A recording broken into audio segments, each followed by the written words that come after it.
Alright, so today I'm just going to show you how to do a quick rusty sword. This is perfect for anyone trying to quickly do an orc army or skeletons, just a quick method for a rusty sword. So I'm just going to start out with some Leadbelcher, thin that down a tiny bit, just quickly brush that on the whole model. Well, not the whole model, just the sword. Make sure you get around the sword. Now I haven't thinned it down too much, so make sure you spread the paint pretty evenly. Alright, next here is just another quick layer of Leadbelcher. This is just to get rid of all the brush strokes showing up, so it looks more even. Alright, next step, I'm just going to be shading this with Adrax Earthshade. And I'm going to apply this pretty heavily. So, getting into all these little indents in this orc sword. If it was just a flat sword, just try and spread it as evenly as possible. And there we go. Alright, so now for pretty much the key component, I'm going to be using Typhus Corrosion. Just straight out of the pot, I'm going to be dotting that on. From the base of the sword, I'm going to put a lot of it.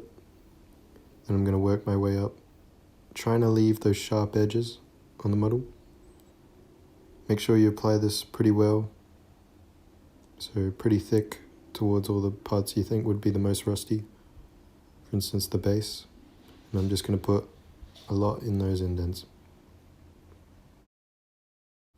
Alright, so next I'm going to be using Troll Slayer Orange to create that orange rust effect.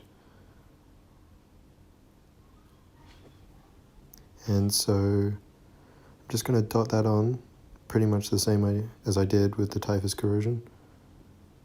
Just in the center of the Typhus Corrosion, show a little bit of that brown. And what I'm going to do is, once I've dotted this on, I'm kind of going to smudge it with my finger.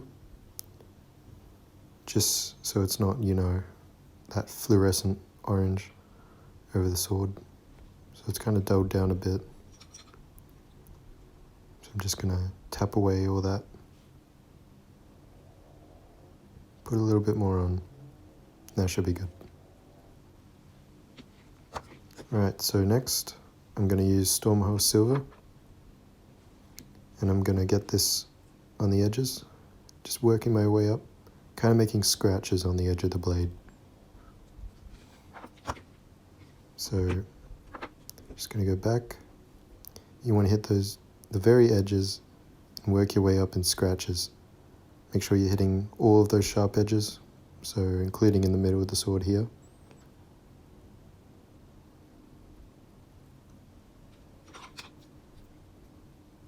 And I'm just going to fix that part up, just so it's pretty thin around the edges.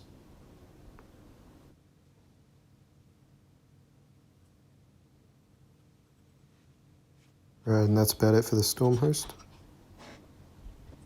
So now we're on to the last step, which is I'm just going to kind of dull down that Stormhost with a tiny bit of Adrax, just to dull it down, make the rust stand out a little bit more. And once that dries, that's it for the rusty sword.